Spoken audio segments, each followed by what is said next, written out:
Overpopulation, the Hidden Agenda for Global Reset by Robert Salisbury.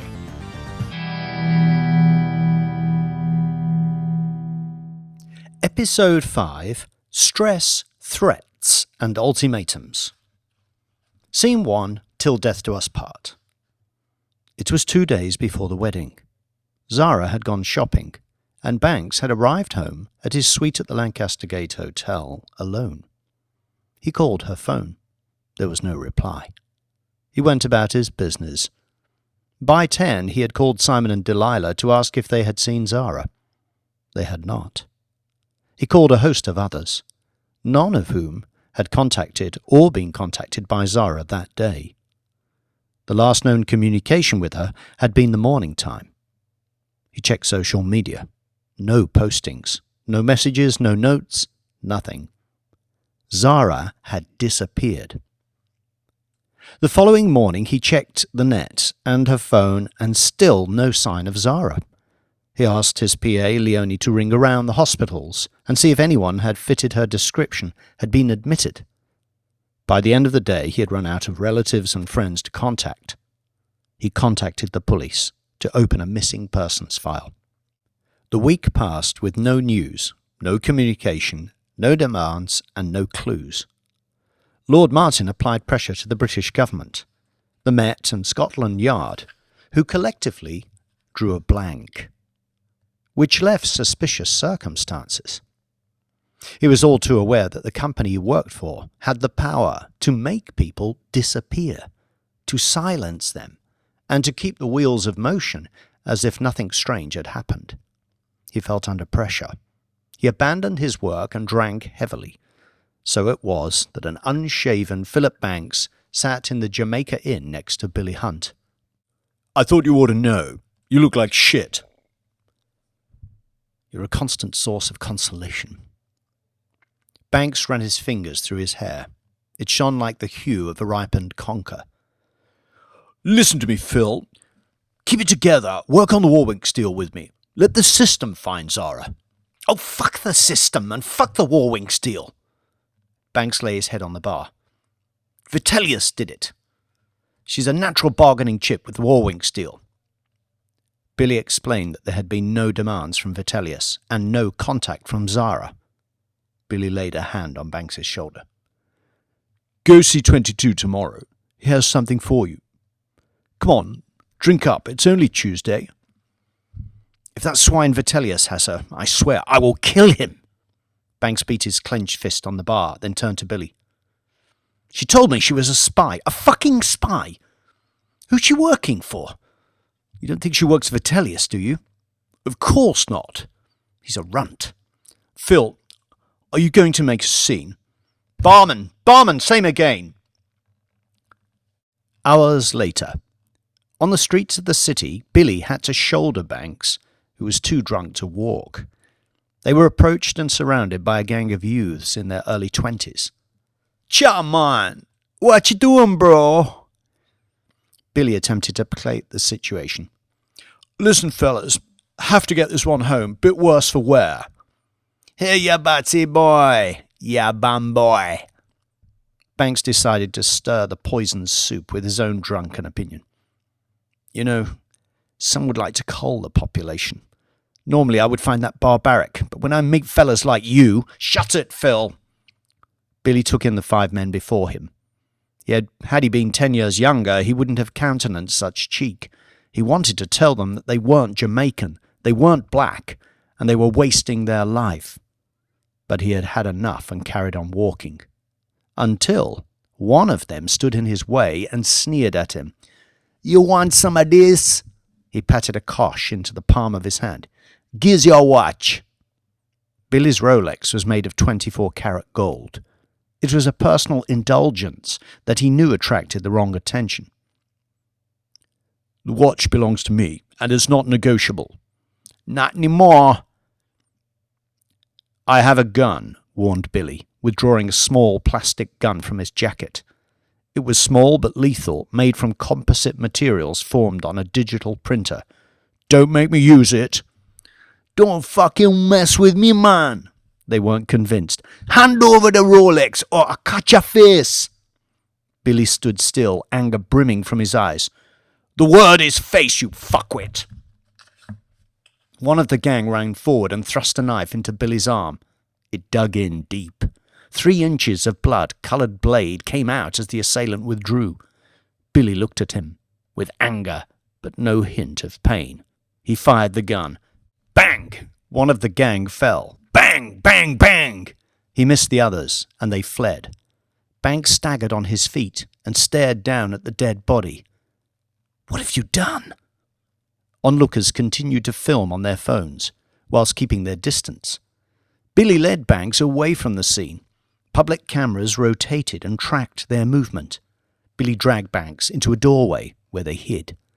Within minutes, police sirens could be heard. Police arrived on the scene and, with the help of onlookers, found and arrested them. They found themselves in the back of a police car. "Tell your sergeant that you have William Beaumont Hunt, a close friend of Lord Martin, in your car." The police did not respond. "He is king of the city, for fuck's sake!" They took no notice and drove along Ludgate Hill, sirens still blaring. Banks was so despondent he could not bring himself to speak. Among the mayhem he noted that Billy's jacket, which had been pierced and blotted with blood, showed no trace of a hole or blood. The siren ceased and the police car pulled up along Fleet Street. "I hope you gentlemen will be able to make your own way from here." Banks looked at Billy. "Thank you, Constable." "Commander, if you don't mind, sir." "Of course, Commander," rectified Billy. "What about the... Don't you need a statement?" "That's all right, sir. We'll manage." "Billy didn't mean to. I mean, they were going to kill us. It was self-defense." "Sorry. Don't worry, sir." "It was an accident," Banks insisted. "He was going to kill us." "Sir, there are 2 ways of handling this. We can arrest you. At best, your friend here will get 5 years for manslaughter. Or you can go home and leave it to us." "Phil, come on." Billy dragged Banks out of the police car. They stood on the pavement and watched the police car return up Ludgate Hill to St. Paul's and the heart of the city. The next morning, Banks was still woozy when Lord Martin breezed into his office. His boss walked over to the glass window that looked over the city. "You were creating a disturbance in the Jamaican Inn last night." The Jamaican Inn was a well-known haunt for city types. It was important not to ruin one's welcome there, for anyone who was anyone drank there. "I won't ask what happened." Banks was shamed to silence. "I have assigned Tinai to find Zara for you. If anyone can find her, he can." "Thank you, my lord. No!" Lord held up his hand. No. Billy has explained everything. I would like you to attend a briefing. Do you understand?" "Yes, my lord." "Have you been reading your father's book?" "Not recently, my lord." Banks had read it, but was none the wiser. He had researched references to Descartes, "Je pense donc je suis," but could find no answers or directions from it. "Then I suggest you do so. We are having problems with Spyron." Lord Martin's hand fell on his shoulder. Banks felt the Lord's large, soft hands pressing on his shoulder and shuffled uncomfortably. "Ah, Sheol, to be young again." Sheol was Philip's Varangian guard name. "You'll join me on a mission. Tomorrow we fly to China." His voice went very deep, for he was a natural bass. "Don't let me down." Scene 2. Chinese Sustainability. On the invitation of the Chinese Premier, Lord Martin and Philip Banks had flown to Western China. They were met by emissaries of the Premier, who escorted them to a palace, where Premier Li Xiaoping had arranged to greet them. For a man in his 60s, Premier Li Xiaoping had uncommonly black hair. His eyebrows were shaped like caterpillars, and the paunch at his midriff stretched the buttons of his suit to breaking point. He carried his frame in a lopsided stance, like a broad-shouldered panda bear who had suffered a stroke.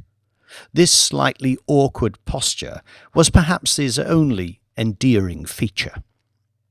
The Chinese People's Bank, the CPB, had become obscenely indebted.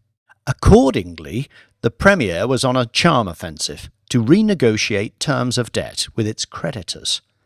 His plan was to fly them over Shenzhen and impress upon them how successful China had become. That way, they wouldn't worry if China were to miss a payment or two. Between 1998 and 2020, China had executed the largest infrastructure spend in history, transforming an agrarian landscape into a network of cities serviced by road, rail, and modern airports. They had attracted a high percentage of global manufacturing, provided vast employment for unskilled workers, and generated obscene amounts of debt. The Communist Party's claim of having raised 600 million from poverty became a broken record. They were less forthcoming on how all 205 members of their Central Committee had become billionaires. Prior to his succession, Li Xiaoping had been an economist. As an economist, he had warned of the dangers of rapid expansion and raised the alarm over China's excessive growth. Following succession to Premier, Li branded such rhetoric as Western doctrine and ordered a blackout of any such reporting. He pointed critics to his policy of continuous development. It was foolproof. Wherever there were economic woes, he ordered a doubling of development. Logic and economic fundamentalism went out the window, and Chinese pride took place. The Premier did not want his moment in the sun to be destroyed by trifles and petty whinging. He wanted roads, temples, cities to be built in his name. As soon as possible. He was only too aware of how fickle China's history had treated its former leaders. The result was high-speed trains, better served by aviation, tunnels that disappeared underground for no apparent reason, bridges to places no one visited, and engineering achievements which no one else would bother contesting. And, of course, more government debt. When, once, Lord Martin had described his achievements as the most reckless splurge in history, the Premier had replied, "We do things differently in the Middle Kingdom." While this silenced critics at home, it did not stop China's obligation to pay their overseas creditors, of which Lord Martin was one. Rather than tackle the problem head-on, the Premier had begun annexing part of the South Pacific and spreading rumours that China was back in town. Lord Martin had decided that Premier Xi Jinping was slightly mad and had to be dealt with. He instructed 22 to bring Spirun into the equation to deal with China. Joining Philip Banks in China were luminaries from the world of finance, including 5 of the Big Six. Lord Martin, as chairman of DeLonge and shareholder in the Atlantic Trade Alliance ATA, Reuben Segal, as CEO of Morgan Sachs and shareholder of the Sino-American Trade Organization SATO, oil baron Rashid bin Abdullah Al Fahim, the largest individual shareholder in the Indo-Arabian Alliance for International Trade IAFIT, and Papa Boniface X, the pontiff. Peter of Russia did not care to attend. He had just become fascinated with croquet. He had bought the Hurlingham Club in West London and established himself, incognito, as a new member, and was busy working on his sextuple peel. Banks sat with Lord Martin and the other financial luminaries aboard a modern jet, fitted out with comfy seats and space to walk about in.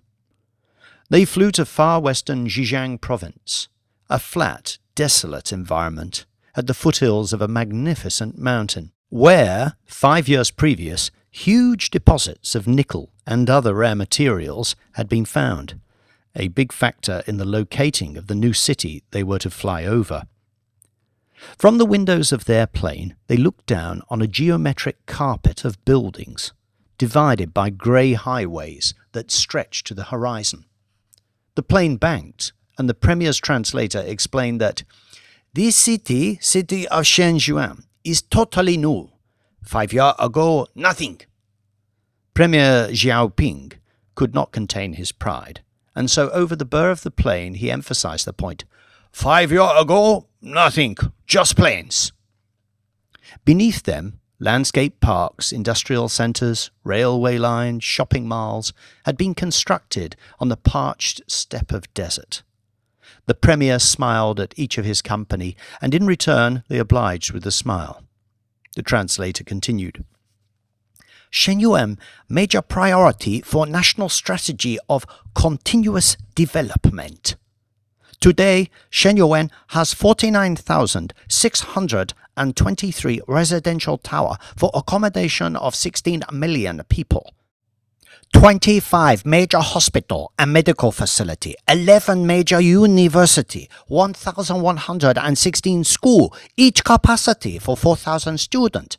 It have 3 airport, and even though area low on water, it have man-made lake full of marine port and boating facility. Something was awry. There was concern on the faces of those aboard his jet. The Premier had anticipated wonder, but he noted that the young Mr. Banks had a wrinkle on his brow that was undulating, as if a worm beneath his skin were attempting to break out. It suggested horror. Premier Xiaoping found himself mesmerized by its movement, as if caught in a trance, like the toll of a carillon. The pleas from his planners began to tumble from his mind. No, I am not having doubts. The statement rattled through his mind so vividly that he shot a look around himself, unsure if he had spoken out loud. The critique did not stop. Excessive, inappropriate, of questionable desirability. Meanwhile, similar thoughts were filtering through the minds of his passengers. Banks came to a startling conclusion. Shenzhen didn't make sense. Have you completed yet? Asked Lord Martin.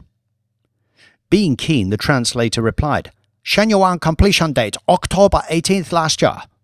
Opened by our glorious leader, Premier Li Xiaoping. The Premier glowed with satisfaction, until he reminded himself that he was not in the presence of the Chinese acolytes, but very savvy financiers, who knew full well the reality, and that his translator was a mere illiterate frog basking in a pan on the stove, oblivious to the heat rising. Banks digested the completion date and became curious as to the demographics. From which part of China do the residents of Shenzhen originate? The translator looked perplexed, and shot a glance at the Premier, as if asking for guidance. The Premier nodded equivocally, and his translator continued, It is planned to transport from southwest China as soon as price of nickel recovers. A bell went off in Banks's head, so loud that he felt everybody aboard must have heard it. Banks recalled that the year previous Lord Martin had deployed an aggressive sell strategy for nickel. He recalled this because at the time he had been mystified as to why their metals department should act in what appeared to be a destructive manner, counterintuitive for an asset manager with vast reserves of nickel. Reuben had a question. Are you saying that Shenzhen still has capacity? Yes, Shenyuan has capacity. How much capacity? At which point the translator swallowed hard and stated, approximately 16 million. The clunk of pennies hitting the floor was deafening. Premier Xiaoping turned pale, so pale that had he stood alongside Dracula, he might have thought the old vampire had been lying in the sun. The flight back to base was uncomfortable. First of all, there was the confrontation between Lord Martin and Premier Li Xiaoping over who shot Xiaobing. You shot Xiaobing, and I expect an apology. We did nothing of the sort, replied Lord Martin. He was shot in back of neck in broad daylight by Andrew Poole. who you sent to murder my finance minister Zhao Bing. Outrageous slander. We did no such thing. It is act of terrorism. You should apologize. Pure fantasy. He was a tourist, nothing more. Come, George, I am seeking diplomatic apology. I haven't the foggiest idea what you're talking about. We have murder weapon. It is British semi-automatic, used by your military. Found in his car. He is SAS. You will apologize. He may be SAS, but he was on holiday in Ho Chi Minh City with his family. Everyone knows that. You shot Bao yourself. Chinese would never shoot Chinese. You shot Sun Ho Zhu. He guilty. Guilty of what? Criticizing your government? Not your business. He Chinese. Andrew Poole British. He murderer. Will receive full justice. Death. And you must release his daughter. Never. Mary guilty too. Bullets found in her doll. She guilty. She is 11 years old. If you so much as harm a hair on her head, she will be shot. You don't apologize. I make sure of it. Any more action against my people, and we will take all action necessary to crush your country and your people. China no longer listen to Britain imperialism. I will bring you down, Li. I will bring you down so hard. Do you hear me? Both men stood gesticulating at one another. Meanwhile, Pope Boniface X approached them. He stood alongside them, both, and remained silent until they both paused. So, if George here apologize, you will release Mary and Andrew. Premier Li Xiaoping looked at Pope Boniface with horror. His lips quivered, his eyes reached, and he appeared indignant. But slowly, the calm authority of the pontiff worked its magic, and the premier softened. Yes, if he apologize. Boniface turned to Lord Martin. George. Boniface X held his breath. Oh, all right. We shot him. Sorry. Is good. And with a single waft of the Pope's hand, the matter was settled. Banks reflected on how claustrophobic a large empty plane could feel. This was amplified once more as Reuben took a call at the back of the plane, which broadcast throughout the sound system on account of some unforeseen execution of his Bluetooth. I'm at work, baby. What is it? Drone of the plane. We need to talk, Ruby. I'm a little busy, honey. Busy? Don't give me busy. I happen to be working on something that will affect the entire American economy. If you're involved in it, it's like to be a disaster.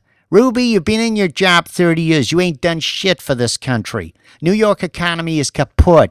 Hey, what are you talking about? You don't know the first thing about finance. I know finance. Government debt, dollar in decline, nobody got jobs. Oh, so now my housewife is an economist. Ruby, we got a line of people down the street living on food stamp, homelessness, crime, delinquency, people too poor to look after their health. Tell me you know what you're doing. You don't know shit about running an economy. All you know about is how to get rich. That's not running an economy. That's raping it. Since when are you saying that? You don't say that. What are you talking about? Fuck. That got everybody's attention. What do you know, you fucking charities, you dumbass fashion shows? You wasted so much money, you cost me millions. Sticking celebrity names on your piece of shit perfume nobody wants to buy. It's called charity, Ruby. What the hell are you doing that's so good, huh? Bank takeovers, crippling industry. This country's gone to shit and you're to blame. I'm to blame? What are you talking about? I'm your husband. You're not my husband. You're a piece of shit. All you care about is yourself, you selfish prick. Don't talk to me like that. I finance everything you ever did. I can look after myself, Ruby. I had a perfectly good job before I met you. You were a counter girl at Macy's. Reuben, you're a lazy low. Even the Pullmans are better lay than you. Which Pullman? What Pullman? Well, our Pullman? Who do you think I've been fucking for the past 10 years? What do you think I do all day while you're away on business? You said it yourself. How does the Pullman got a top-of-the-range Mercedes? You did not. Of course I bought it. How else he going to get around? You bitch, you'll pay for that. I already did, out of our money. My money, you mean, which you are so eager to criticize. Ida! Ida! The line went cold. Reuben was clearly rattled. As he returned to the middle of the plane, Lord Martin asked if everything was all right. Ida's having one of her turns. By evening time, they had returned to a Chinese city with people, where they sat around a board table, drinking tea. A heavy sobriety hung over Premier Xiaoping, which worried Banks, especially as he kept whispering to his aides in Chinese. "I have a surprise," he suddenly announced. "Welcome a friend of mine." The doors opened, and in walked the enigmatic figure of Shanghai's richest man, Geoffrey Choi. A friend of Lord Martin's, and known to be sympathetic towards the West, he stood at the head of the table and made eye contact with all leaders present, one by one. "Your Holiness, George, Reuben, Rashid, gentlemen, Premier Li Jinping is ready to launch his new policy, a policy which will eliminate poverty from the entire planet. Over the next 8 years, China will airdrop 34 trillion red dollars into the hands of all individuals suffering from poverty. Where poverty exists, China will issue a universal basic income. No one will be left out. This will result in the biggest boost to the global economy in history. 2 trillion will be introduced to the consumer market, making the red dollar the world's largest circulating currency. For the first time in history, poverty will be eliminated. I give you Premier Li Xiaoping's new policy, zero poverty." The audience was stunned, literally frozen like stone statues. It was not the reception Premier Xiaoping had expected. Choi continued, "Furthermore, China will break up the Communist Party and introduce Xiaoping democracy, loosely based on the Westminster parliamentary system." "Stop!" Lord Martin was aghast. "Democracy?" "No," protested Reuben. "For China, impossible." Rashid stroked his beard. Papa Boniface slid his soft hands through one another, and in an oh-so-soft voice proclaimed, "Is that good?" Banks could sense Lord Martin struggling to swallow and considered administering the Heimlich manoeuvre, but he recovered and demanded to know, "Exactly how will you fund this miracle?" Geoffrey Choi continued, "China will sell off all state enterprise, the largest asset privatization in history, to be quoted on the Shanghai Stock Exchange, making it the largest equity market on the planet." Lord Martin's eyes were nearly popping from his skull. Once more, Premier Xiaoping could not contain himself. "Larger than London, New York, and Tokyo combined." Reuben splayed his hands in despair. "You don't want democracy, Lee. Freedom's a disaster. Look at us. We got drugs, alcoholism, racial tension, homelessness, and poverty in all 52 states. Your population is 4 times ours. I still got twice your number incarcerated. I got guns in the hands of every hoodlum and crook in town." Reuben stares at Lord Martin. "Thanks to this guy." "Poppycock," replied Lord Martin. "It is in your constitution, which you Brits wrote." "Nonsense. Washington was an American. He was born in England. I've lived longer in London than Washington lived in the States. Don't make me British." Lord Martin sighed. "Guns are necessary for a warmongering nation. What if we don't want to be your warmongering nation no more?" Papa Boniface raised a single hand. Come, let's be civilized." Sensing supremacy, Premier Xiaoping banged the final nail into his coffin with the West. "The plenary have voted. We are ready to break up the Communist Party and foment democratic parties across the nation.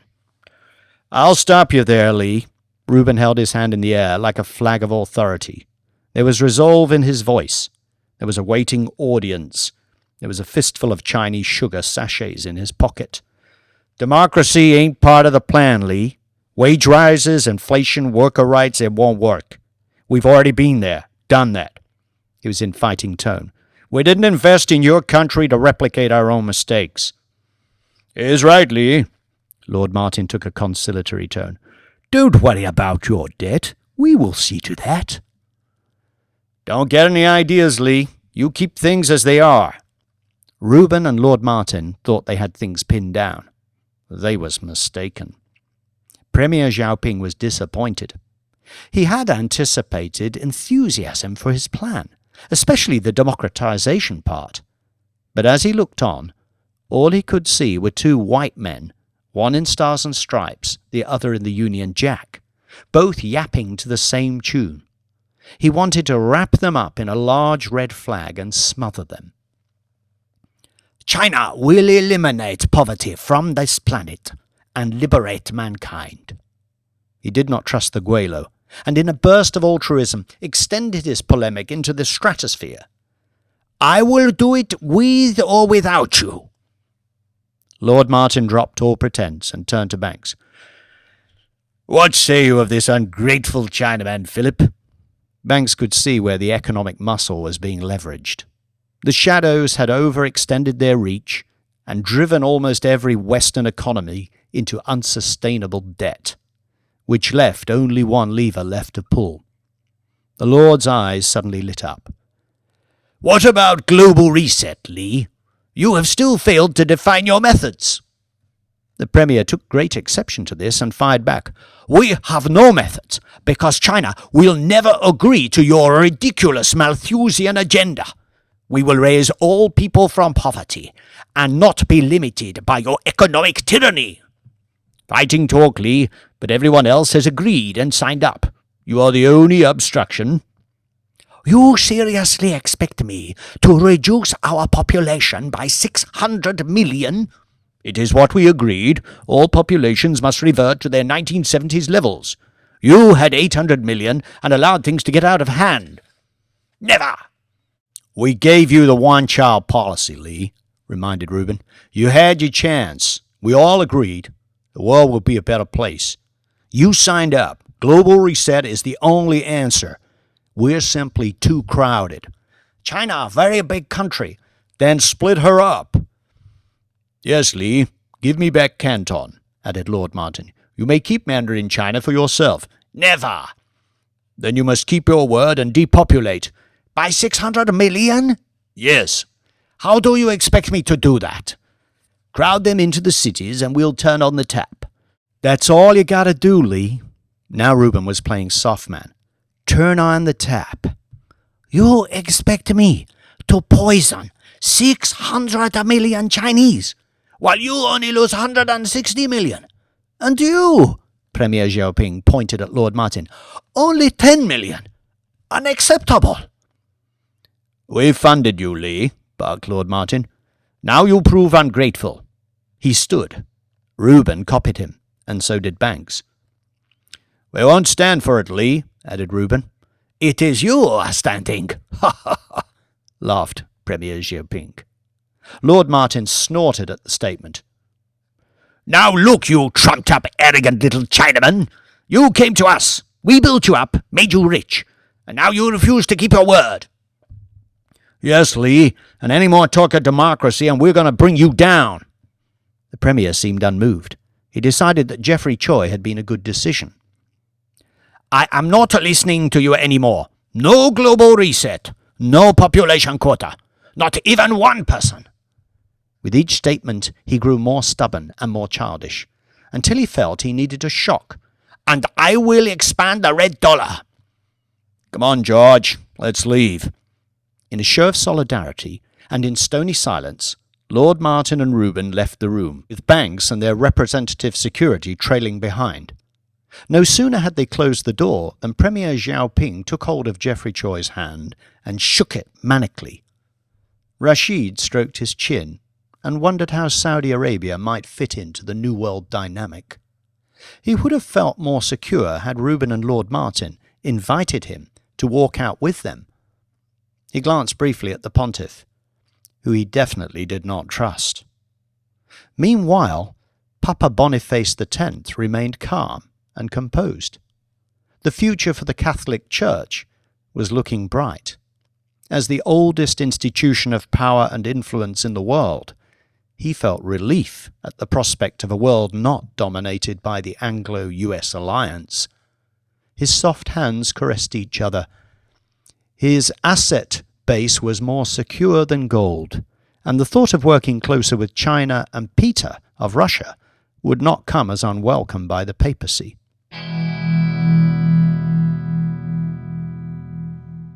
Outside the boardroom, Reuben, George, and Banks stood in a large, narrow corridor with no natural light. Their security stood silently by their side. Identical doors ran in both directions of the green-tiled walls. The air was thin and murky, leaving one reluctant to aspirate. Chinese security stood at the end of the corridor in each direction. For once in their life, they felt trapped. "Well, that went well," said Reuben sarcastically. "We mustn't leave His Holiness in there. He might end up buying in." Lord Martin's head nearly touched the ceiling. "You're right, George. Hadn't thought of that. Damn fool has a bad track record of aligning himself with despots and undesirables. There can be no place for Lee aboard Pursuitigus now." "Quite right." "Where are we, Phil?" Banks checked his phone. Urumqi, a Communist Party regional head office. They were on the 5th floor of an old, unimpressive government building in a small city on the far side of western China. For a second or two they stood in silence, slightly disorientated. "Can you get your jet out here, George?"